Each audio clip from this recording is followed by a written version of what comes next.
వి gold trusted gold buyers. మీరు తాకట్టు పెట్టిన బంగారాన్ని విడిపించి ఈ రోజు ఉన్న మార్కెట్ ధరకు కొనబడును.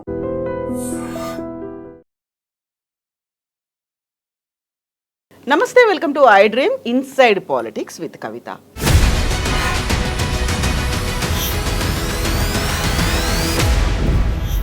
ఎస్ఎల్బిసి ప్రాజెక్ట్ మొదలైన దగ్గర నుంచి అవాంతరాలు అడ్డంకులతో స్టార్ట్ అయిపోయింది. ఈ ప్రాజెక్ట్ సడన్గా ఒక అడుగు ముందుకు పడుతుంది అనుకున్న తరుణంలో ఎస్ఎల్బిసిలో అతిపెద్ద ప్రమాదం జరిగింది.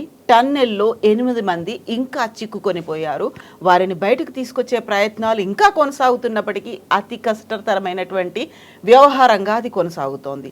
యాక్చువల్గా ఎస్ఎల్బిసి ప్రాజెక్ట్ అనేది ఎందుకు అవసరం ఏర్పడింది, దానికోసం ప్రభుత్వాలు ఎందుకు పట్టుపట్టాయి, అక్కడ ఉన్నటువంటి రైతు సంఘాలు ఎందుకని ఉద్యమాలు చేశాయి, ఓవరాల్గా ఎన్విరాన్మెంట్ రిలేటెడ్గా ఎస్ఎల్బిసి ప్రాజెక్ట్కి అవాంతరాలు ఎందుకు జరిగాయి. మనతో పాటుగా ఉన్నారు వాటర్ ఎక్స్పర్ట్ ప్రకాష్ గారు. ప్రకాష్ గారు నమస్కారం అండి. సో ఎస్ఎల్బిసి ప్రాజెక్ట్ అనేది ముందు నుంచి అవాంతరాలు అడ్డంకులు అన్నీ ఉన్నాయి.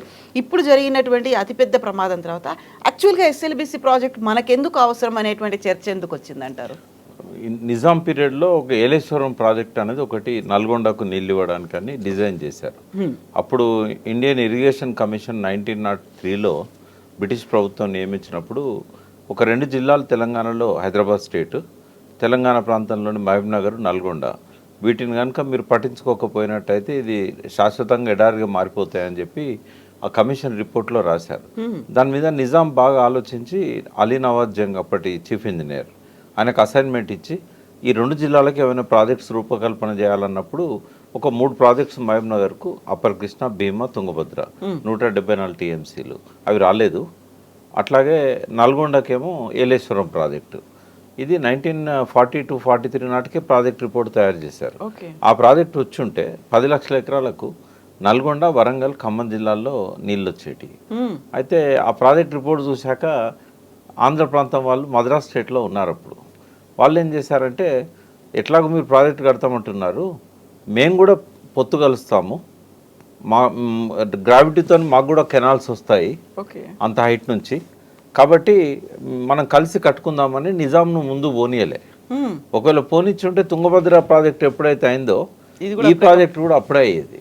2 గుట్టల నడుమ ఏలేశ్వరం అని ఒక ఏరియాలో ఇది కట్టాలని. అయితే కృష్ణానది అక్కడ ఏమైందంటే ఏలేశ్వరం దాటిన తర్వాత హెయిర్ పిన్ బెండ్ అవుతుంది. హెయిర్ పిన్ బెండ్ అయినప్పుడు దాని ఏదైతే డ్యామ్ సైట్ ఉంటుందో అది ఇట్లా మూల తిరిగింది. ఇట్లా అంతకుముందు కడితే ఏమయ్యేదంటే ముంపు ఆంధ్రకు ఉండేది, గుంటూరు జిల్లాకు, వంపు తెలంగాణకు ఉండేది. తెలంగాణకు చాలా ఫ్లో అనేది చాలా, ఇప్పుడు రైట్ కెనాల్ నాగార్జున సార్ నీళ్ళు ఎట్లా పోయేదో అంత ఫ్లో ఉండేది ఇక్కడ ఈ 3 జిల్లాలకు 10 లక్షల ఎకరాలకు. అయితే కేఎల్ రావు ఏం చేశాడంటే, ఏలేశ్వరం దగ్గర డ్యామ్ కట్టినట్టయితే ఆంధ్రకు నీళ్లు రావడం కష్టమవుతుంది, గార్జ్ పోర్షన్ ఉంటుంది, గుట్టలు ఉంటాయి, కాబట్టి కిందికి కట్టినట్టయితే మాకు మీకు ఇద్దరికి కన్వీనియంట్గా ఉంటుందని. అప్పుడు నీళ్ళల్లో పెద్ద ఎక్స్పర్ట్స్ లేరు. ఆయన నవాబ్ అలీ నవాజ్ జంగ్ ఎవరైతే ప్రాజెక్ట్ డిజైన్ చేసిండో ఆయన 1949లో చనిపోయిండు. ఆయన డిజైన్ చేసిన ప్రాజెక్ట్ అది. చనిపోయాక ఏమైంది, పోలీస్ యాక్షన్ తర్వాత మొత్తం ఆంధ్ర ఇంజనీర్స్ వచ్చేసిండ్రు ఇక్కడికి.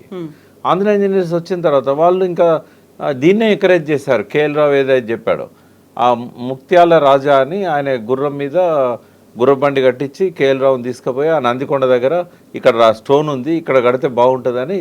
అప్పుడేమైంది, తెలంగాణ ముంపుకు గురైంది, దేవరకొండ, నల్గొండ ఇవన్నీ ముంపుకు గురైనాయి, వంపేమో ఆంధ్రకైంది. అందుకే ఇవాళ 21,000 క్యూసెక్ల కాల్వనేమో ఆంధ్ర పోతుంది, హార్డ్లీ 11,000 క్యూసెక్లు ఒక టీఎంసీ కూడా తెలంగాణకు వస్తలేదు. దానికి కూడా ఏం చేస్తారంటే రిజర్వాయర్లకు వెళ్ళి ఒక చిన్న కాలువ తీసి 3 తూములు ఉంటాయి, చిన్న తూములు, అందులోకెళ్ళి బయటికి పంపిస్తూ ఉంటారు.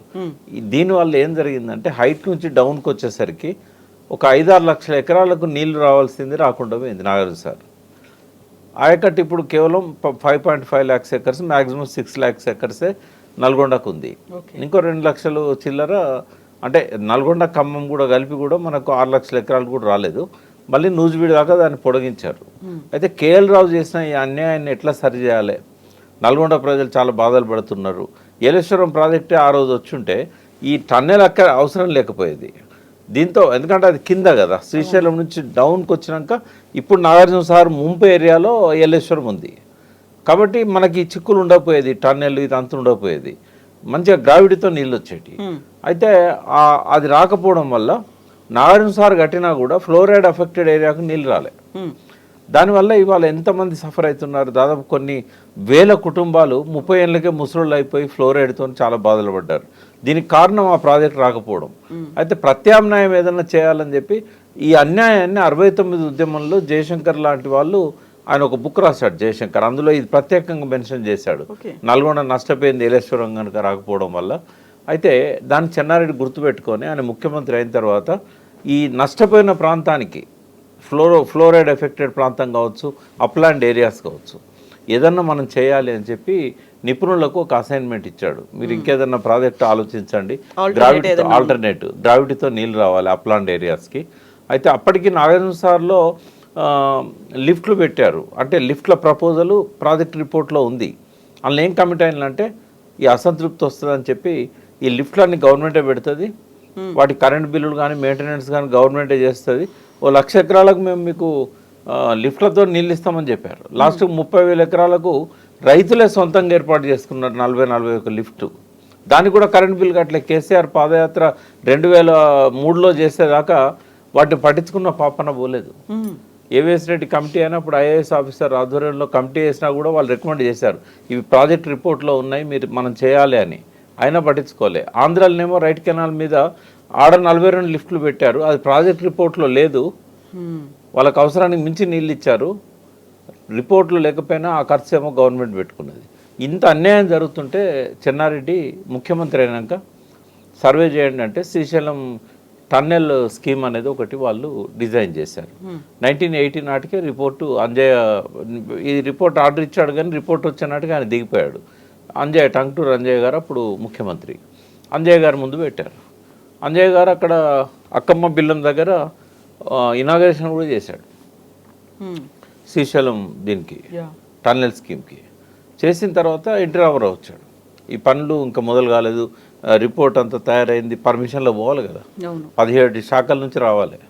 అయితే అప్పుడు వచ్చిన ఎన్టీ రామారావు ఏం చేసిందంటే నల్గొండ ఎమ్మెల్యేలు అందరినీ పిలిచి అఖిలపక్ష మీటింగ్ పెట్టి ఈ టన్నెల్ ఇప్పుడు అయ్యేదా పోయేదా, 40-50 కిలోమీటర్స్ టన్నెల్ అని అంటే చాలా టైం పడుతుంది, మీకున్న సమస్యలు. ఆయన పొలిటికల్ ముఖ్యమంత్రి కాదు, ఆయన హ్యూమానిటేరియన్ ముఖ్యమంత్రి.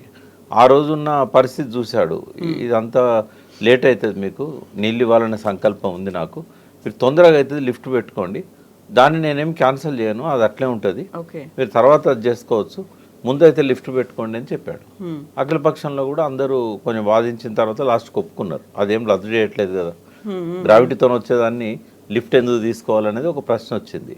ఇట్లా తాత్కాలిక మెజర్గా లిఫ్ట్ పెట్టుకుందాం, తర్వాత గ్రావిటీతో వచ్చినాక లిఫ్ట్ తీసేద్దామని అన్నాడు. అన్న తర్వాత ఒప్పుకున్నారు. ఒప్పుకున్న తర్వాత 10 ఏళ్ళు పట్టింది ఆ లిఫ్ట్కు శ్రీకారం చుట్టడానికి. అది కూడా ఎందుకు కలిగింది, ఈయన అన్నాడు కానీ ముందు పోలే ఫైలు. తర్వాత 5+2 7 ఏళ్ళు ముఖ్యమంత్రిగా ఉన్నాడు, 78 దాకా ఉన్నాడు కదా ఎన్టీ రామారావు, ఏం చేయలేకపోయాడు. 87 దాకా 87 దాకా ఉన్నా కూడా ఏం చేయలేకపోయాడు. దాని తర్వాత జలసాధన ఉద్యమం మొదలైంది దుచ్చర్ల సత్యనారాయణ ఆధ్వర్యంలో. 500 మంది పార్లమెంటుకు నామినేషన్లు వేశారు 96లో. అప్పుడు చంద్రబాబు ముఖ్యమంత్రి. మాధవరెడ్డి దీన్ని పట్టుబట్టాడు, ఎలిమినేట్ మాధవరెడ్డి పట్టుబట్టి ఆ లిఫ్ట్ స్కీమ్ను ముందుకు తీసుకెళ్ళాడు ఆయన. బట్ ఈ టన్నెల్ స్కీమ్ మాత్రం ముందు పోలే. అయితే అనుమతులు వచ్చాయి టన్నెల్కి. టన్నెల్స్ 2 రకాలు ఉంటాయి, ఇప్పుడు అందులోనే ఉన్నాయి 2 రకాల టన్నెల్స్.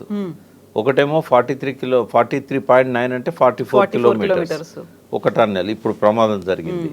ఇంకోటి 7.2 కిలోమీటర్లు. ఈ రెండింటి మధ్యలో డిండి వాగు ఉంటుంది, దాని మీద ఒక రిజర్వాయర్ ఉంటుంది, మిడ్ డిండి రిజర్వాయర్ అని చెప్పి అది ఒక బ్యాలెన్సింగ్ రిజర్వాయర్. అయితే ఆ రిజర్వాయర్లో ఈ టన్నెల్ వచ్చి పడుతుంది వాటర్. మళ్ళీ అక్కడి నుంచి ఇంకొక టన్నెల్ స్టార్ట్ అవుతుంది. ఆ టన్నెల్ పెండ్లిపాకల రిజర్వాయర్ అని ఇంకో బ్యాలెన్సింగ్ రిజర్వాయర్, దాని దాకా ఆ టన్నెల్లో పోతాయి. ఆ టన్నెల్ అక్కడి నుంచి కాలువ ద్వారా వస్తాయి. మళ్ళీ ఈ ఏఎంఆర్ ప్రాజెక్ట్ అని ఏదైతే లిఫ్ట్ స్కీమ్కు పెట్టారో ఎలిమినేట్ మాధవరెడ్డి ప్రాజెక్ట్ అని, ఆ మెయిన్ కెనాల్కు మళ్ళీ కలుపుతారన్నట్టు. అయితే అడ్వాంటేజ్ ఏంటి అంటే టన్నెల్ పూర్తి అయితే గ్రావిటీతో నీళ్ళు వస్తాయి. బట్ ఎప్పుడు ఎప్పుడు పూర్తి అవుతుంది అనేది మాట్లాడదాం. 854 అడుగుల దాకా నీళ్లు ఉన్నప్పుడే, అంతకంటే తక్కువ ఉంటే రావు. ఇక్కడ ఆశ్చర్యం ఏంటంటే రాయలసీమ ఎత్తిపోతల పథకం జగన్ తీస్తున్నది 798. 798 దగ్గర వచ్చిన నీళ్ళన్నీ ఆయన తీసుకుపోతూ ఉంటే 854 ఎన్నడు రావాలి? రెండవది పొరపాటున వచ్చినాయి అనుకుందాం, 802 దగ్గర ముచ్చుమర్రి అని చెప్పి అక్కడ నుంచి అందిరెడ్డి ద్వారా మళ్ళీ పెన్నా నది బేసిన్ ఇంకో ప్రాజెక్టు, కేసీ కెనాల్ కూడా వాళ్ళు పెట్టారు. ఇటు కేసీ కెనాల్కు అటు అందిరెడ్డి వాకు, అక్కడ అదొక ఆటంకం. కైలాసంలో నిచ్చెనెక్కుతూ ఉంటే పాములు మింగుతూ ఉంటాయి కదా, ఆ నీళ్ళు లెవెల్ పెరుగుతున్న కొద్దీ ఇవి తీసుకుపోతూ ఉంటాయి. లాస్ట్కి 841 వచ్చేసరికి పోతిరెడ్డిపాడు ఎంత పెద్దది అంటే రోజుకి 5-6 టీఎంసీలు తీసుకుపోవచ్చు. ఇంకెన్నడు రావాలి? ఇప్పుడు ఇది టన్నెల్ పూర్తయినా కూడా ఆశపడని తప్పితే నీళ్ళు వస్తాయి అందులో. సరే మొదలు పెట్టిండు. కేసీఆర్ గారు పవర్ ప్లాంట్ ప్రజెంట్ చేసినప్పుడు అసెంబ్లీలో చెప్పిండు, ఇదో అంటే ఆయన చెత్త అనలేదు కానీ ఇదో దిక్కుమాలిన ప్రాజెక్ట్ అనే పద్ధతిలో మాట్లాడాడు ఆయన. ఎందుకంటే ఇప్పుడు మొదలు పెట్టిండు, మేము ఆపలేము, అది ముందుకు పోదు వెనుకకు పోదు, అలా అన్ని సమస్యలు అందులో ఉన్నాయి.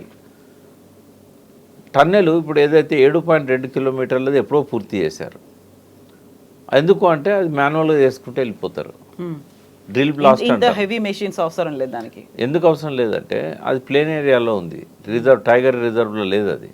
కాబట్టి 2-3 కిలోమీటర్లకు ఒకడ ఆడిట్ అని తవ్వి ఆ రాళ్లను మట్టిని అంతా సొరంగం తవ్వేటప్పుడు ఏదైతే అంత మట్టి రాళ్ళు పడతాయి కదా, అదంతా ఎత్తిపోసుకోవడానికి ఆడిట్ ఉంటుంది అన్నట్టు, బయటికి తీసుకుపోవడానికి. బట్ ఇది 44 కిలోమీటర్లు ఎక్కడ కూడా ఆడిట్ ఉండదు. ఎందుకు ఉండదు అంటే ఒక 400 మీటర్లకు దిగువన ఉంది, అంటే ఆల్మోస్ట్ ఒక 1/2 కిలోమీటర్ దిగువన ఉంటుంది సర్ఫేస్కి. 1/2 కిలోమీటర్ ఉన్నా ఆడిట్ తీసుకోవచ్చు. కానీ ఏమవుతుంది, టైగర్ రిజర్వ్ కాబట్టి వాళ్ళు ఇవ్వరు. ఇట్లా ఈ 43 కిలోమీటర్లు 44 కిలోమీటర్లు ఏ పక్క నుంచి ఎంటర్ అవుతావో మళ్ళీ ఆ పక్క నుంచే వెళ్ళిపోవాలి. రేపు మొత్తం టన్నెల్ త్రూ అయిందంటే ఈ కొనకు ఎంటర్ అయితే ఆ కొన దాకా పోతుంది. అయితే వీళ్ళు ఏం చేశారు, 2 టన్నెల్ బోర్ మిషన్స్ పెట్టారు. టన్నెల్ బోర్ మిషన్స్ అనేటివి 200 సంవత్సరాల కిందనే ఇన్వెంట్ చేశారు ఫారినర్స్. సో అక్కడ అమెరికాలో కానీ జర్మనీలో కానీ ఇవన్నీ టెక్నాలజీ వాడుతున్నారు. లండన్లో కూడా థేమ్స్ నది కింద 1825లో ఒక టన్నెల్ తీశారు. అయితే అక్కడ రైల్వే మార్గాల కోసం, లండన్లో రైల్వే మార్గాల కోసం, వీటన్నిటి కోసం టన్నెల్ సిస్టమ్, టన్నెల్ బోరింగ్ మిషన్లతోనే ఆ రోజుల్లోనే స్టార్ట్ అయింది. అయితే ఇది ఏజ్ ఓల్డ్ టెక్నాలజీ కదా, ఇది తెప్పిస్తే మనకు ఇబ్బంది ఏముండదు అని చెప్పేసి 44 కిలోమీటర్ల టన్నెల్ ఇరిగేషన్ కోసం వాడడం అనేది వరల్డ్ రికార్డ్ ముందు ఎక్కడ లేదు. ఇప్పుడు ఈవెన్ కాళేశ్వరంలో కూడా 203 కిలోమీటర్ల టన్నెల్స్ తీశారు. కానీ లెంత్ ఎంత అంటే లాంగెస్ట్ టన్నెల్ లెంత్ 17 కిలోమీటర్లే. కాబట్టి ఇంతకుముందు అనుభవం లేదు, ఫస్ట్ టైం, వరల్డ్నే ఫస్ట్ టైం. రోడ్ల టన్నెల్స్ ఉన్నాయి కొన్ని, రైల్వే మార్గాలకు టన్నెల్స్ ఉన్నాయి. ఢిల్లీ పోయేటప్పుడు మనం నాగపూర్ దాటిన తర్వాత కూడా మనకు టన్నెల్స్ కనబడతాయి. ఆ టన్నెల్ ఎంత 1 కిలోమీటర్ 1/2 కిలోమీటర్ తప్ప కిలోమీటర్ల కొద్దీ లేదు. రోడ్ టన్నెల్ నేషనల్ హైవేస్లో కూడా టన్నెల్స్ ఉన్నాయి. లాంగెస్ట్ టన్నెల్ అటల్ టన్నెల్ మొన్న మోడీ గారు 3 కిలోమీటర్లు, అది హిమాచల్ ప్రదేశ్, అది భారతదేశంలో లాంగెస్ట్ టన్నెల్ అది. కాబట్టి 44 కిలోమీటర్ల టన్నెల్ ఎట్లా అనుకున్నాడో రాజశేఖర రెడ్డి ఏందో, అది మొత్తానికి ఏంటంటే జయప్రకాష్ అసోసియేట్స్ అని ఒక రెప్యూటెడ్ ఆర్గనైజేషన్, అది వాళ్ళు చాలా పనులు చేశారు, సర్దార్ సరోవర్, బాక్రానంగల్ లాంటి వాటిలలో పనులు చేసిన వాళ్ళు. సో వాళ్ళకి అవార్డు వచ్చింది. 1925 కోట్లతోని ఈ టన్నెల్ 44 కిలోమీటర్లు వాళ్ళకి ఇచ్చారు. ఇచ్చిన తర్వాత ఆరంభంలోనే కష్టాలు స్టార్ట్ అయినాయి. ఇట్లా ఇటుపక్క ఒకటి అటుపక్క ఒకటి 2 వైపుల నుంచి మొదలు పెట్టారు. ఇటు పోయింది మధ్యలో పోతుంది, అటు నుంచి వచ్చేది కూడా మధ్యలోకి వస్తుంది. పోయినాక ఏమైంది, బిగినింగ్లోనే స్టక్అప్ అయిపోయింది. మళ్ళీ దాన్ని అంతా వెనుకో తీసుకొచ్చి బేరింగులు అవి ఇవన్నీ పోతే అవి మళ్ళీ అమెరికా నుంచి బేరింగులు తీసుకురావాలి. అది టైం టేకింగ్ ప్రాసెస్ కూడా. రాబిన్సన్ కంపెనీ అని అమెరికాలో చాలా ఏళ్ళ నుంచి అది ఈ టన్నెల్ బోర్ మిషన్స్ తయారు చేసే కంపెనీ. లండన్ కూడా అదే కంపెనీ సప్లై చేశారు. సో ఆ కంపెనీ వాళ్ళ దగ్గర బుక్ చేశారు. సో వాడు వచ్చి మళ్ళీ కస్టమ్స్ దగ్గర నెలల కొద్ది పడి ఉన్నాయి అవి, ఎందుకంటే వీటన్నిటి మీద కస్టమ్స్ డ్యూటీ చాలా ఎక్కువ ఉంటుంది. ఆ డబ్బులు కట్టలేక ఇక్కడ నుంచి అవి నెలల కొద్దీ ఆడ బాంబే పోర్ట్లో పడిపోయినాయి అన్ని. ఇట్లా మొత్తానికి ఏంటంటే మళ్ళీ దాన్ని రీఫిక్స్ చేశారు, మళ్ళీ స్టార్ట్ చేశారు. 2014 నాటి వరకు ఒక 22 కిలోమీటర్ల టన్నెల్ తీయగలిగారు. రోజుకి ఎంత 1 మీటర్ 2 మీటర్లు కూడా పోదు, అది 1 మీటర్ పోతే ఎక్కువ ఒక రోజు. అయితే దాని పని ఏముంటుందంటే హార్డ్ రాకుంటేనేమో పలగొట్టుకుంటే వెళ్ళిపోతుంది, కానీ లూజ్ సాయిల్న కాడ సీపేజ్ ఉన్న కాడ అవును ఇవన్నీ సిమెంట్ బ్లాక్స్ తీసుకుపోయి ఫిక్స్ చేస్తారు. మళ్ళీ ప్రొటెక్టింగ్ వాల్ లాగా కూడా కట్టుకోవాలి. ప్రీ ఫ్యాబ్రికేటెడ్ ఒకటి లోపల గ్రౌటింగ్ చేయాలి, ఎంతవరకు అయితే ఆ లీకేజ్ వస్తున్నదో సిమెంట్ గ్రౌటింగ్ చేయాలి, అది రాకుండా హోల్ను మూసేయాలి. తర్వాత అది క్యూరింగ్ అయిన తర్వాత మళ్ళీ కెమికల్ గ్రౌటింగ్ లాంటివి చేసి ఆ తర్వాత ఈ ప్లేట్లను ఫిక్స్ చేయాలి. అట్లా చేస్తేనే ఉంటుంది అది, లేకపోతే ఉండదు. అయితే ఈ చేసే క్రమంలోనే వీళ్ళు ఏమనుకున్నారు, సరే కేసీఆర్ గవర్నమెంట్ వచ్చిన తర్వాత ఆయన ఒక 1127 కోట్లు ఆయన గవర్నమెంట్లో కూడా ఇచ్చారు. నాకు నిన్నటిదాకా ఆ ఇన్ఫర్మేషన్ లేకుండే, వేరే కాడ మాట్లాడేటప్పుడు కూడా నేను ఏం పెట్టలేదని చెప్పాను, బట్ అది కరెక్ట్ కాదు. 1127 కోట్లు పెట్టి ఇంకో 11 కిలోమీటర్లు దీన్ని అదనంగా తీసుకుపోగలిగాడు. అంటే ఇప్పుడు మొత్తం 22 + 11 33 కిలోమీటర్లు టన్నెల్ పూర్తయింది. అయితే ఇంకా 10 కిలోమీటర్ల వరకు చేయాలి, 10 కిలోమీటర్లు 10-11 కిలోమీటర్ల మధ్యలో చేయాల్సి ఉన్నది. అయితే ఉత్తమ్ కుమార్ రెడ్డి దాన్ని ప్రెస్టేజ్గా తీసుకున్నాడు, అంటే కంటిన్యూగా వర్క్ నడుస్తూనే ఉంది. అయితే ఆయన ఏం చేశాడంటే దానికి మళ్ళీ కొంత బడ్జెట్ శాంక్షన్ చేయించి, ఇక అది బడ్జెట్ పెరుగుతూనే ఉన్నది. ఫస్ట్ మొత్తం ప్రాజెక్టే 2800 కోట్లు అనుకున్నారు, 3400 కోట్లకు పోయింది స్టార్టింగ్లోనే. 3400 కోట్ల నుంచి ఇప్పుడు 12-13 కోట్లకు పోయింది అంచనా. అయితే ఇట్లా పెంచుకుంటూ పోతూనే ఉన్నారు. అక్కడ కూడా వర్క్ అట్లే లేట్ అయిన కొద్దీ విపరీతంగా నష్టాలు వస్తూ ఉన్నాయి. సో ఫస్ట్ ఏమనుకున్నారు, ఒక 5-6 ఇయర్స్లో కంప్లీట్ చేసే ప్రాజెక్టు 2010 కల్లానే అయిపోవాలనుకున్నారు. 2014 వరకు చాలా తక్కువ అయింది. సో మళ్ళీ దాన్ని కేసీఆర్ గారు కొంత ముందుకు నడిపించారు. ఏం చేయగలుగుతామో ఆయన బెస్ట్ ఆఫ్ ది బెస్ట్ చేయగలిగిండు ఆయన పీరియడ్లో, ఆయన తప్పబడటానికి లేదు. బట్ అక్కడున్న ప్రమాదాలు అయితే మొదటి నుంచి పొంచి ఉన్న విషయం ఆయనకు తెలుసు. వాళ్ళందరినీ అప్రమత్తంగా ఉండి పనులు చేయండి అన్నట్టు చేసుకుంటూ వెళ్ళిపోయారు. ఈ కాంగ్రెస్ గవర్నమెంట్లో ఇప్పుడున్న మంత్రులకు కానీ వీళ్ళకి కానీ వాటి మీద పెద్దగా అవగాహన లేదు. స్టార్ట్ చేసింది వాళ్ళే అయినా కూడా దాన్ని మానిటరింగ్ కానీ నియంత్రణ కూడా వాళ్ళకి తెలియదు. అంతా అమెరికన్ కంపెనీ వాళ్ళు చేసుకుంటారులే అని వదిలేశారు. అయితే ఈ సీపేజ్ అనేది చాలా రోజుల నుంచే ఉన్నది, దాదాపు నాకు తెలిసి 3-4 నెలల నుంచే సీపేజ్ వస్తున్నది. అయితే దాన్ని క్లోజ్ చేసుకుంటూ మెల్లమెల్లగా ముందుకు పోదామన్న పద్ధతిలో వాళ్ళు ఆ రెమెడియల్ మెజర్స్ అన్నీ చేసుకుంటూ పోతూ ఉన్నారు. అయితే మొన్న ఏమైంది, సడన్గా ఒక్కొక్క డ్రాప్ వచ్చేది, తర్వాత దారలాగా వచ్చింది. సరే దారే కదా, ఇట్లాంటి దారాలు సహజం కదా, వాళ్ళకు రోజు ఉండేటివి అవి. సో వీటిని గ్రౌటింగ్ చేద్దామని చెప్పేసి దాన్ని గ్రౌటింగ్ చేయడానికి ప్రయత్నం చేస్తున్న క్రమంలో ఒక్కసారి మొత్తం కుప్ప కూలిపోయింది. ఎందుకు జరుగుతుంది ఇట్లా? ఎందుకు జరుగుతుంది అంటే ఇప్పటి వరకు భూమి లోపల రాయి గట్టిగా ఉందా లేకుంటే పల్చగా ఉందా, సల్పల్లాగా ఉంటుంది ఇట్లా పల్కలు. ఈ పల్కలు తెలంగాణలో సల్పల్ అంటారు. అయితే ఈ పల్కలు ఉందా, లేకపోతే మధ్యలో క్యావిటీస్ ఉన్నాయా, మధ్యలోకి వెళ్ళి వాటర్ లీక్ అవుతుందా, వర్టికల్ క్రాక్స్ ఉన్నాయా, హారిజంటల్ క్రాక్స్ ఉన్నాయా, ఇవి పైనుంచి ఇప్పుడు మన శరీరాన్ని కదా స్కాన్ చేస్తే బొక్కలన్నీ కనబడతాయి కదా, భూమిని స్కాన్ చేసేటట్టు లేదు ఇప్పటివరకు, ఏ యంత్రం లేదు అటువంటిది. కొన్ని సెన్సార్స్ ద్వారా సౌండ్స్ ద్వారా వాటర్ ఉందా లేదా, హార్డ్ రాక్ ఉందా, ఇట్లాంటివి కొన్ని కనిపెడతారు. బట్ ఆ భౌతిక స్థితి, భూగర్భంలో ఉన్న ఆ భౌతిక స్థితిని అంచనా వేయలేని పరిస్థితి ఉన్నది వాళ్ళ ఎన్జిఆర్ఐకి. కానీ వాళ్ళ దగ్గర సొఫిస్టికేటెడ్ ఎక్విప్మెంట్స్ ఉన్నా కూడా అంత అక్యురసీతో వాళ్ళు చెప్పలేరు. సేమ్ నేను ఇక్కడ మేడిగడ్డను కూడా తీసుకొస్తా. మేడిగడ్డ పియర్స్ అడుగున ఏ రకంగా ప్రమాదం జరిగిందో అక్కడనేమో అడుగున జరిగింది, ఇక్కడనేమో పైన జరిగింది.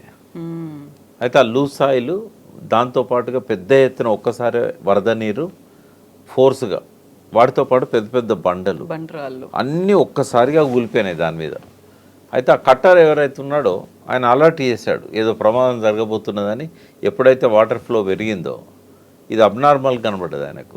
కనబడి వెంటనే అరిచిండు. అరిచేసరికి ఉన్న వాళ్ళందరూ అక్కడ నుంచి అక్కడక్కడనే పనిచేస్తున్నారు అందరూ. అయితే ఇది 130 మీటర్లు ఉంటుంది టన్నెల్. ఇది టన్నెల్ బోర్ మిషన్ 130 మీటర్లల్లో మధ్యలో దాదాపు చివరి పార్ట్లో ఈ సంఘటన జరిగింది. అయితే ఈ ఆపరేటర్సు, మా లోపల ఉన్న కొంతమంది ఇంజనీర్స్, ఆ మిషన్కి సంబంధించిన వాళ్ళు, ఆ జార్ఖండ్కు సంబంధించిన లేబరు, వీళ్ళందరూ అటు సైడ్ ఉన్నారు. ఇటేమో ఇన్లెట్, ఇటు పరిగెత్తడానికి ఇటు అవకాశం ఉంటుంది. అటు పరిగెత్తడానికి ఏముండదు, ఆడ క్లోజ్ అయిపోయింది. మధ్యలోకి వెళ్ళి వరద నీరు ఒక్కసారి పడిపోయింది. ఇంకా వాళ్ళు రాలేని పరిస్థితి. అలానే కూరుకుపోయిన వాళ్ళు ఒక 5 ఫీటు పైన గ్యాప్ ఉంది. ఓన్లీ 5 ఫీటే. అది మనకు తెలవడానికి ఏంటంటే మొన్న ప్రమాదం జరిగిన నెక్స్ట్ డేనే జూపల్లి కృష్ణారావు గారు, ఉత్తమ్ కుమార్ రెడ్డి వీళ్ళు పోయారు. బట్ జూపల్లి గారు లోపలికి వెళ్ళిపోయారు. అది కొద్దిగా సాహసోపేతమైన చర్య. జనరల్ మంత్రులు ఎవరు అంత సాహసం చేయరు. రిస్క్ టీంలో పంపుతారు తప్ప వాళ్ళు పోరు. ఎందుకంటే వాళ్ళకు కూడా ప్రమాదం ఉన్నది. ఆడ కన్వేయర్ బెల్ట్ మీదకి వెళ్ళి లోకో ట్రైన్లో నుంచి కొంత దూరం, కన్వేయర్ బెల్ట్ మీద కొంత దూరం, తర్వాత వెదురు బద్దలతోని టెంపరీ నిచ్చెన లాగేసుకొని కొంత దూరం, మొత్తానికి ఎంత దూరం అయితే పోగలుగుతారో అంత దూరం పోయారు ఆయన.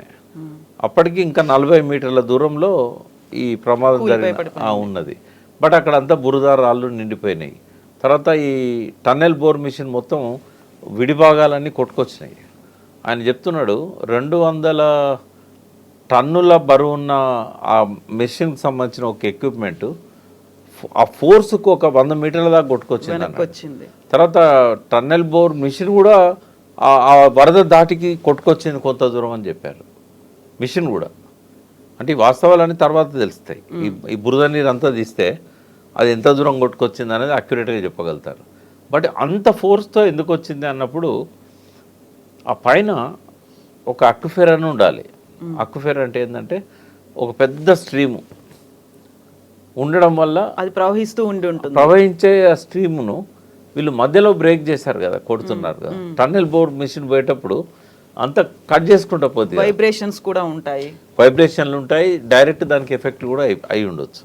ముందు కొంచెం డ్రాప్స్గా, తర్వాత ధారలాగా, తర్వాత ఒకటేసారి మొత్తం కూలిపోయి ఉండొచ్చు. ఆ మట్టి అంతా నాని లూజ్ సాయిల్ అనుకో, టైం పడుతుంది. గట్టి మట్టి లూజ్ సాయిల్ కావడానికి కొంచెం టైం పడుతుంది. ఆ టైం తర్వాత మొత్తం కుప్పగూలిద్ది. ఆ ఫ్లో అంతా ఇంట్లోకి వచ్చేసింది. రెండవది, భూగర్భంలో యూ షేప్ స్టోన్ ఫార్మేషన్ ఉందనుకోండి, దాని నిండా నీళ్ళు ఉంటాయి. ఆ యూ షేప్ది కొన్ని కిలోమీటర్ల దాకా ఉంటుంది ఒక్కోసారి.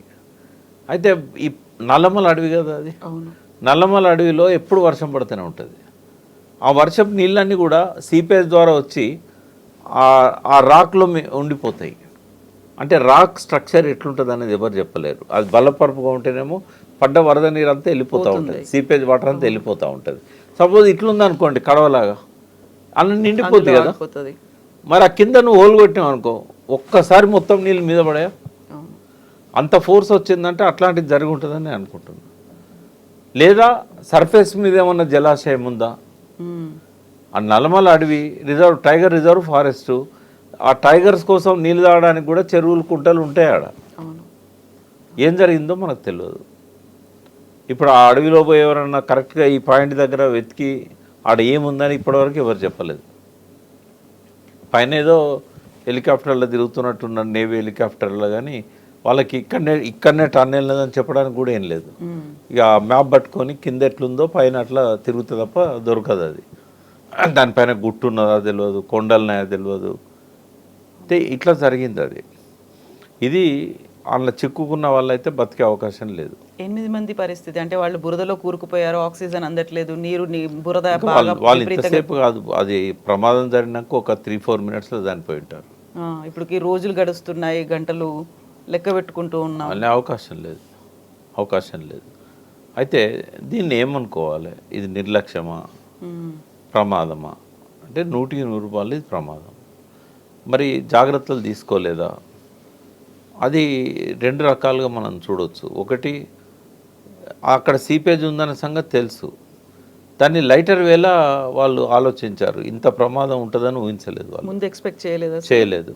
అయితే ఎప్పుడైతే సీపేజ్ వస్తుంటుందో పనులు ఆపి వాళ్ళు ఎక్స్పర్ట్స్ని పిలిపించాల్సి ఉండే జరిగింది. అది తప్పు అక్కడే ఉంది. అంటే operators, tunnel bore machine contractor, అది వాళ్లకు వర్తిస్తుంది. అంటే ప్రభుత్వం నేరుగా అక్కడ ఉండదు కదా. అయితే వెలుగొండ ప్రాజెక్టు, ఇక్కడ ప్రాజెక్టు ప్రస్తావన తేవాలి. వెలుగొండ ఒంగోలు డిస్టిక్లో ఇదే సాగర్ శ్రీశైలం బ్యాక్ వాటర్స్ నుంచి వెలుగొండ ప్రాంతానికి, ఒంగోలు ప్రాంతానికి నీళ్ళని తీసుకుపోయేది. అక్కడ ఒక టన్నెల్ నది, 2 టన్నెల్నాయి అక్కడ కూడా. ఒకటి 22 కిలోమీటర్లు, ఒకటి 23 కిలోమీటర్లు. దానిపైన కూడా నల్లమల టైగర్ రిజర్వే ఉన్నది. అయితే అక్కడేం జరిగింది, చంద్రబాబు నాయుడు పీరియడ్ అనుకుంటా బహుశా, టన్నెల్ తవ్వుతున్నప్పుడు సేమ్ టన్నెల్ బోర్ మిషన్లే అక్కడ కూడా. మొన్న 24 జనవరిలో కంప్లీట్ అయింది ఆ టన్నెల్, 2వ టన్నెల్. ఎన్నేళ్లకి? సేమ్ ఒకటేసారి జలయజ్ఞం, అది కూడా 2005. మొదటి టన్నెల్ ఏమో 21లో కంప్లీట్ అయింది. 2వ టన్నెల్ వచ్చేసి 24లో కంప్లీట్ అయింది. అది కూడా టన్నెల్ బోర్ మిషన్లు సేమ్ రాబిన్సన్ కంపెనీ నుంచి ఒకటి వచ్చింది, జర్మనీ కంపెనీ నుంచి ఒకటి వచ్చింది. అంటే ఒకటి 7 మీటర్ల డయా ఉంది, ఒకటి 9 మీటర్ల డయా ఉంది. అది ఒకానొక సమయంలో సేమ్ ప్రాబ్లం వచ్చింది అక్కడ. సేమ్ ప్రాబ్లం వచ్చినప్పుడు వీళ్ళలాగా ఆయన తొందర పెట్టలేదు. తొందరగా కావాలి మాకు ఈ ప్రాజెక్ట్ అని కోమటిరెడ్డి, ఉత్తమ్ కుమార్ రెడ్డి వీళ్ళంతా వాళ్ళ మీద పడ్డారు పోయి. అక్కడ వాళ్ళు తొందర పెట్టలే. ముఖ్యమంత్రి మరి చంద్రబాబు, జగన్ తెలియదు. వాళ్ళు ఏం చెప్పారంటే ప్రపంచంలోనే ఈ టన్నల్ టెక్నాలజీలో బెస్ట్ ఆఫ్ ది బెస్ట్ నిపుణులను పిలిపించండి, వాళ్ళు ఏం సలహా ఇస్తారో వాళ్ళు ఇచ్చిన తర్వాత కానీ ముందుకు పోవాలి, అప్పటిదాకా మీరు పనులు ఆపండి అని చెప్పేశారు. దాంతో వాళ్ళు ఎక్స్పర్ట్స్ని పిలిపించారు, బెస్ట్ ఎక్స్పర్ట్స్ని పిలిపించారు. ఒక్కొక్కరు అన్న 30 ఏళ్ళు 50 ఏళ్ళు ఎక్స్పీరియన్స్ ఉన్న వాళ్ళని పిలిపిస్తే వాళ్ళు కొన్ని సలహాలు ఇచ్చారు. ఆ సలహాల ప్రకారం దాన్ని క్లోజ్ చేసేసారు. అది ఇంత ప్రమాదం ఉండేదా కాదా తెలియదు, బట్ సీపేజ్ ఎంత కంట్రోల్ అవుతలేదు. బట్ అక్కడ సక్సెస్ఫుల్గా చేశారు ఆ 2 టన్నెల్స్. ఏం ప్రమాదాలు ఏం జరిగినట్టు మనకు తెలియదు. బట్ ఇక్కడ మాత్రం ఈ తొందరపాటు, దాన్ని తక్కువ అంచనా వేయడము, అది ఆ జయప్రకాష్ అసోసియేట్స్ కంపెనీదా లేకుంటే అమెరికన్స్ రాబిన్సన్ కంపెనీ వాళ్ళు దాని మీద పనిచేస్తున్నారు కాబట్టి ఆపరేటర్ తప్ప, అనే కాశ్మీర్ సంబంధించిన అతను, పంజాబ్ ఉత్తరప్రదేశ్ సంబంధించిన వాళ్ళు ఉన్నారు దాని మీద పనిచేస్తున్న వాళ్ళు, జార్ఖండ్ లేబర్ ఉన్నారు, ఎవరు అనేది మనకు తెలియదు. అసెస్ చేయలేకపోయారు ప్రాపర్గా అసెస్ చేయలేదు. దాన్ని ముందు రోజు తెలిసి ఉండాలి వాళ్ళకి. ఆ సాయిల్ లూజ్ అవుతున్నది, మెత్తగా తడుస్తున్నది, ఫ్లో పెరుగుతున్నది కిందికి, ఏదైనా ప్రమాదం ఉండొచ్చు అని ఊహించాలి వాళ్ళు. బట్ చాలా కాలం నుంచి చేస్తున్నారు కదా, ఇటువంటిది ఎప్పుడు రాలే కదా అనుకున్న వాళ్ళు, వాళ్ళకి అయ్యేదాకా తెలియదు కదా, ఫస్ట్ టైం కాబట్టి. సో మొత్తానికి ఆ ప్రమాదము ఇట్స్ ప్రకృతి వైపరీత్యం కింద, డిజాస్టర్ కిందిగా వస్తుంది. అది అంచనా వేయలేకపోవడం అనేది కొంత తప్పిదం ఉన్నా కూడా ఉద్దేశపూర్వకమైనది అయితే కాదు. కాబట్టి దీన్ని మనం ప్రభుత్వాలకు ఆపాదించాల్సిన అవసరం లేదు. బట్ నేనేమంటున్నా అంటే కాంగ్రెస్ పాలకులకు, మేడిగడ్డ కూడా ఇట్లాంటిదే కదా, ఎందుకు మీరు మేడిగడ్డను టార్గెట్ చేస్తున్నారు? దీని తేడా ఏమున్నది? అది భూగర్భంలో అంచనా లేక అది కుంగిపోయింది. ఇప్పటికి కూడా డ్యామ్ సేఫ్టీ అథారిటీ వాళ్ళు చెప్పలేకపోయింది కదా. ఇది కూడా అంతే కదా. ఈ రెండింటిని ఒకటే దృష్టితో చూడాలి, 2 నాలుకల ధోరణి వద్దు అనేది నేను చెప్పదలుచుకున్నాను. ఇప్పుడు SLBC ప్రాజెక్టు 8 మంది లోపల కూరుకుపోయి ఉన్నారు. అక్కడ వాళ్ళని ప్రాణాలతో బయటకు తీసుకురావాల్సినటువంటి చర్యలన్నీ యుద్ధ ప్రాతిపదికన జరుగుతున్నాయి. దీంతో పాటుగా టన్నెల్ బోర్ మెషిన్లు అనేది, అక్కడ 100 టన్నుల సామాగ్రి అక్కడ పడిపోయింది. వరద, నీరు, బురద ఇవన్నీ చేరుతున్నాయి. ఇవన్నీ తీసి బయటకు తీసుకురావడానికే చాలా కాలం పడుతుంది. ఆ తర్వాత దాన్ని మళ్ళీ రెన్యూ చేస్తారా, మళ్ళీ స్టార్ట్ చేస్తారా వర్క్ అనేది? అక్కడ మీకేమనిపిస్తుంది? ఫస్ట్ ఆ మిషన్ పనికిరాదు. ఆ మిషన్ ఏం చేయాలంటే మొత్తము డిస్మాంటిల్ చేసి ప్రతి విడిభాగాన్ని బయటికి తీసుకురావాలి, ఇంకో కొత్త మిషన్ లోపల పంపాలి. ఎందుకంటే మిషన్ కూడా అంత ఈజీగా దొరకదు, మళ్ళీ టైం పడుతుంది. మళ్ళీ అది అక్కడి నుంచి రావాలి కదా, షిప్లో అమెరికా నుంచి రావాలి. తర్వాత మెకానికల్ స్టాఫ్ కూడా అక్కడి నుంచే రావాలి, దాన్ని అసెంబుల్ చేసేవాళ్ళు. తర్వాత ఆ టైం కల్లా శ్రీశైలం రిజర్వాయర్లో వాటర్ ఎక్కువ వచ్చింది అనుకోండి, అవి మొత్తం వాటర్ ఫ్లో ఇళ్ళకి వచ్చేస్తూ ఉంటుంది. అంటే ఇప్పుడు ఇందులో ఇంకా 12-13 కిలోమీటర్లు ముందుకెళ్లాల్సిన అవసరం ఉన్నది. ఇక్కడ 10 కిలోమీటర్లు దాదాపు, అటువైపు నుంచి కొంత వచ్చింది 22 కిలోమీటర్ల దాకా, ఇంకో 10 కిలోమీటర్లు ఇటు నుంచి వెళ్ళాల్సి ఉన్నది. అయితే మరి ఆ మొత్తం 43 కిలోమీటర్లు కదా, ఇప్పటివరకు అయింది 15 కిలోమీటర్ల 13 కిలోమీటర్లు అయింది. ఇది ఇంటేక్ వైపు, అవుట్వెల్ సైడు దాదాపు అయిపోయింది. ఈ ఈ ఇంటేక్ వరకు ఈ ఒక కేవలం 13 అయింది. ఆ రిమైనింగ్ అంతా ఇంటేక్ సైడ్ నుంచి ఇటు నుంచే పోవాలి. కాబట్టి ఇప్పుడు అక్కడ అటు నుంచి వచ్చింది దాన్ని తీయడానికి లేదు, అది అక్కడనే డిస్మాంటిల్ చేయాలి. సైడ్కి కొంత ప్లేస్ పెడతారు, పెట్టి దీన్ని సైడ్ ట్రాక్లో పెట్టి ఆ పనికొచ్చే భాగాలన్నీ తీస్తారు. ఇంకా పనికిరాంది బేస్ ఏదైతే ఉంటుందో 2 ఫ్లోర్లు ఉంటుంది అది. ఇప్పుడు అది 9 మీటర్ల పైన ఉండేది, అంటే 30 ఫీట్లు, దాదాపు 30 ఫీట్లలో దాదాపు టైట్గా ఉంటుంది అది, క్లోజ్డ్. అంత హైట్ ఉన్న మిషన్ అది, టనల్ బోర్ మిషన్. ప్లాస్టింగ్ కూడా చేస్తుంది కదా, అందుకని ఆ విడి భాగాలు కానీ. ఇంకోటి వాటర్ ఎత్తిపోయడానికే టైం పడుతుంది. 29 కోట్ల ఖర్చు అయింది ఆ డీవాటరింగ్ చేయడానికి. ఎవ్రీడే చేయాల్సిందే. అయితే ఇక్కడ ఒకటి గమనించాల్సింది ఏంటంటే, ఈ ప్రమాదాలు కొత్త ఏం కాదు. మొత్తం టన్నెల్స్ని తీసుకుంటే ప్రపంచంలో అత్యంత ఎక్కువ టన్నెల్స్ ఉన్నది చైనాలో.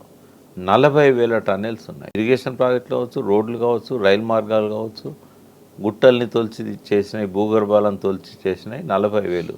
బుల్లెట్ ట్రైన్ పోవడానికి కానీ ఇట్లా ఈ 40,000 టన్నెల్స్లలో హయ్యెస్ట్ ప్రమాదాలు చైనాలోనే జరిగినాయి. లాస్ట్ 10 ఇయర్స్, అంటే 2010 నుంచి 20 వరకు ఈ మేజర్ ప్రమాదాలు అంటే 3 కంటే ఎక్కువ చనిపోయినాయి మేజర్ ప్రమాదాల కింద తీసుకుంటారు. ఇక 1, 2, 3 చనిపోయినాయి లెక్కకు రావు. ఆ మేజర్ ప్రమాదాలే 10 ఏళ్లలో 40కి పైన జరిగినాయి. తర్వాత మనకు అభివృద్ధి చెందిన దేశాలు, యూరోపియన్ కంట్రీస్, ఫ్రాన్స్ కానీ, జర్మనీ కానీ, స్విట్జర్లాండ్ కానీ, ఇట్లాంటి దేశాలున్నాయి కదా. 2004 నాటికే 200కు పైన టన్నెల్స్లలో 3 కంటే ఎక్కువ జనాలు చనిపోయిన సంఘటనలు ఉన్నాయి. అంటే ఇవి మొదటిది కాదు, చివరిది కాదు, టన్నెల్స్లలో సహజమైంది ఇది. ఈ అన్ని ప్రమాదాలకు కూడా కారణం ఏంటంటే సేమ్ ఇదే సిచ్యువేషన్. ఎందుకంటే హార్డ్ రాక్ ఉందనుకో ఎటువంటి ప్రమాదం జరగదు. వీళ్ళు దాన్ని ప్లాస్టింగ్ చేసేది ఉండదు, సిమెంట్ అవి పెట్టడానికి ఉండదు, గ్రౌటింగ్ అవసరం లేదు, ఏది అవసరం లేదు ఒకవేళ హార్డ్ రాక్ ఉంటే.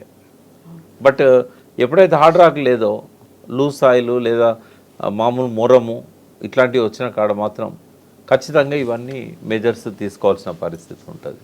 ఇప్పుడు ఇంత పెద్ద దుర్ఘటన జరిగింది, అందులో 8 మంది ప్రాణాలకు ఆలోచించాల్సినటువంటి అవసరం ఉంది. నెక్స్ట్ ఏం జరుగుతుందంటారు? నిజంగా సుప్రీంకోర్టు లేకుంటే ఎన్జిటి దగ్గరకు మళ్ళీ వెళ్ళి అండర్ గ్రౌండ్తో ఇలాంటి ప్రాబ్లం వస్తుంది, టన్నలింగ్ సిస్టమ్తో ఇలా ఇష్యూస్ వస్తున్నాయి కాబట్టి పైన కట్టడానికి కుదరదంటారా? ఇంకా అలాంటి స్కోప్ కూడా లేదా? పైన కట్టడం అనేది ఇంపాసిబుల్.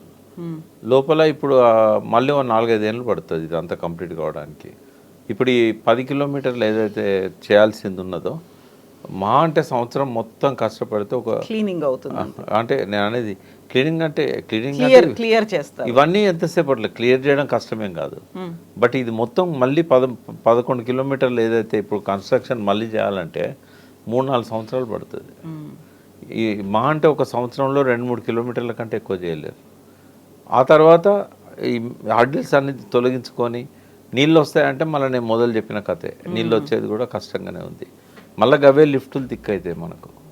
మరి అటువంటిప్పుడు ఇంత కథ ఎందుకు పడ్డాడు రాజశేఖర రెడ్డి అనేది ఆలోచించాల్సిన విషయం. అది ఇంత కష్టపడి మనం నిజంగానే ఏమన్నా సాధించగలుగుతామా? ఇంతమంది బలైపోయిన్లు, రేపు ఫ్యూచర్లో కూడా ఇంకో 10 కిలోమీటర్లు దావాల్సి ఉన్నది. అప్పుడు ఇంకెంతమందికి ఏమవుతుందో తెలియదు. ప్రమాదాలు ఎప్పుడు పొంచే ఉంటాయి. 13-15 కిలోమీటర్ల లోపల పోయినోడు అంత ఈజీగా బయటికి రాలేడు ఏదైనా జరిగితే. ఇంత హై రిస్క్ ఉన్నాయి, ప్రిఫర్ చేయడం అవసరమా? వేరే దేశాలలో ఉన్నంత ఆ కాన్షియస్నెస్ ఇక్కడ కనబడదు మనకు. ఆ జాగ్రత్తలు కానీ, తర్వాత దానికి టైంకు డబ్బులు ఇవ్వక కాంట్రాక్టర్స్ పెండింగ్లో పెట్టి, రాజశేఖర రెడ్డి పీరియడ్లో అదే పెండింగ్ ఉన్నాయి బిల్లులు, కిరణ్ కుమార్ రెడ్డి పీరియడ్లో అట్లే ఉన్నాయి. ఇంకా కొంత కేసీఆర్ గారు వచ్చాక ఎప్పటికప్పుడు రిలీజ్ చేస్తూ పోయాడు. ఒక ఈ ఆశ్చర్యకరమైనది ఏంటంటే ఆడ లోపల ఆక్సిజన్ ఉండదు, లైట్ ఉండదు. ఆక్సిజన్ అయినా లైట్ అయినా లోపలికి పంపాలంటే పవరే కదా. ఈ దౌర్భాగ్యులు పవర్ను కట్ చేస్తారా? లోపల పని జరుగుతూ ఉంటుంది, వీళ్ళు ఇక్కడ పవర్ కట్ చేస్తారు. ఏంటంటే బిల్లులు కట్టలేదు. అది ఎసెన్షియల్ ఎమర్జెన్సీ ప్రాజెక్ట్. అది వాళ్ళు ఎక్కడ పోతారు? వాళ్ళకి ఇచ్చేది గవర్నమెంటే కదా బిల్లులు. డిపార్ట్మెంట్ మధ్యన కూడా ఉండదు. దానికోసం కేసీఆర్ గారు క్యాబినెట్ మీటింగ్ పెట్టి మీరు వాటిని పవర్ కట్ చేయొద్దు ఎన్నోసార్లు కట్ చేశారు. జగదీష్ రెడ్డి ఫిర్యాదు వాళ్ళు, ఆయన పవర్ మినిస్టర్. అయితే ఈ పవర్ కట్ అయినప్పుడల్లా ఇది ఒక పెద్ద సమస్య అయింది. అక్కడ లోపల వాళ్ళు చిక్కుపడిపోయిన సందర్భాలు. ఇప్పుడు ఆల్మోస్ట్ 57 కోట్లు 59 కోట్ల పెండింగ్ లో అప్పుడు ఒక డిసిషన్ తీసుకొని చెప్పిన వాళ్ళకు వీళ్ళకి బిల్లులు చెల్లించినప్పుడు మేమే కట్ చేసి మీకు పంపుతాము, మీరు ఇంకోసారి కట్ చేయొద్దని చెప్పి సీరియస్ ఇన్స్ట్రక్షన్లు ఇచ్చారు. అంటే ఇన్ని పరిస్థితుల మధ్య ఆ శ్రీశైలం టన్నెల్ వస్తూ ఉన్నది. అయితే ఇక్కడ నిజంగానే ఆయకట్ట అంతా వెయిట్ చేస్తుందా ఆ టన్నెల్ కోసం అంటే అట్లా కూడా లేదు. ఆల్రెడీ లిఫ్ట్ల ద్వారా ఇక ఆయకట్ట అంతా నీళ్లు పారుతూనే ఉన్నాయి, చెరువులు నింపుతూనే ఉన్నారు. 2007-8 నుంచి నీళ్ళన్నీ వస్తూనే ఉన్నాయి. 500 ఫ్లోరైడ్ గ్రామాలకు దాని ద్వారా నీళ్ళు ఇవ్వాలనుకున్నారు, 500 పైచీలకు. తర్వాత 3 లక్షల ఎకరాలకు నీళ్ళు ఇవ్వాలనుకున్నారు. అందులో అవన్నీ కూడా ఆల్రెడీ ఉన్న సిస్టంలో నీళ్ళు వస్తున్నాయి. అవి అక్కంపల్లి బ్యాలెన్సింగ్ రిజర్వాయర్కు లిఫ్ట్ ద్వారా వచ్చేదాన్ని టన్నెల్ ద్వారా లింక్ చేస్తారు. ఇదేమో గ్రావిటీ, అదేమో లిఫ్ట్ అనేది ఎత్తిపోతుంది. అది ఇప్పుడున్న పరిస్థితి అదమ్మా. ఇంకంతే, దాన్ని ఏం చేస్తారు అనేది ఒక గవర్నమెంట్ అంటే చేస్తారు. ఇప్పుడు ఇంత దూరం వచ్చిన తర్వాత ఆపరు. ఇక్కడ కేసీఆర్ ఉన్నా చేయాల్సిందే, ఉత్తమ్ కుమార్ రెడ్డి, రేవంత్ రెడ్డి ఉన్నా చేయాల్సిందే. అయితే ఒకటి సహాయక చర్యల్లో అయితే క్లీన్ చిట్ చేయగలుగుతాను నేను. వాళ్ళు చేయగలిగింది చేస్తున్నారు. ఎందుకంటే నేషనల్ డిజాస్టర్ దానికి సంబంధించిన రిస్క్ టీం వచ్చింది, అట్లాగే స్టేట్ డిజాస్టర్ వచ్చింది, నేవీ వచ్చింది, ఆర్మీ వచ్చింది, best of the best experts ఒక 600 మంది వచ్చారు. ఇవాళ ఎవ్వరు ఎక్కడున్నా కూడా పిలిపిస్తున్నారు. వాళ్ళు చేసేది వాళ్ళు చేస్తున్నారు, మంత్రులు అక్కడనే ఉంటారు. మనం ఆ రకంగా విమర్శించాల్సిన అవసరం లేదు. కానీ ఈ సందర్భంగా మేడిగడ్డను కూడా నేను పోల్చుకోమని చెప్తున్నా. మేడిగడ్డ విషయంలో నానా కారుకూతలు కూశారు కదా. సరే ఎలక్షన్లు వచ్చినాయి కాబట్టి అన్నారు అనుకుందాం. మరి ఎలక్షన్లో గెలిచినాక కూడా ఇప్పటికీ ఈ విషయం గక్తనే ఉన్నారు కదా. మరి దానికి ఒక నాలుకేంది, దీనికి ఒక నాలుకేంది, 2 నాలుకల ధోరణి ఎట్లా కరెక్ట్ అవుతుంది అనేది నా ప్రశ్న. ఇప్పుడు ఛాన్స్ వచ్చింది కాబట్టి హరీష్ రావు, కేటీఆర్ కూడా వాళ్ళ మీద నిందలు వేస్తారు. అన్ని నీవు నేర్పిన పాఠమే నీరజాక్ష అన్నట్టుగా మీరే కదా మొదలుపెట్టింది. మేడిగడ్డది కూడా ఒక ప్రకృతి వైపరీత్యమే కదా. మరి దాన్ని అట్లా ఎందుకు అర్థం చేసుకోలేదు? ఇక్కడ ఒక రీతి ఉంటుంది, అక్కడ ఒక నీతి ఉంటుందా? ప్రజలను ఈ విషయంలో ఆలోచించాలని నేను కోరుతున్నాను. ఎస్ ప్రకాష్ గారు, థ్యాంక్ యూ సో మచ్ అండి. Thank you.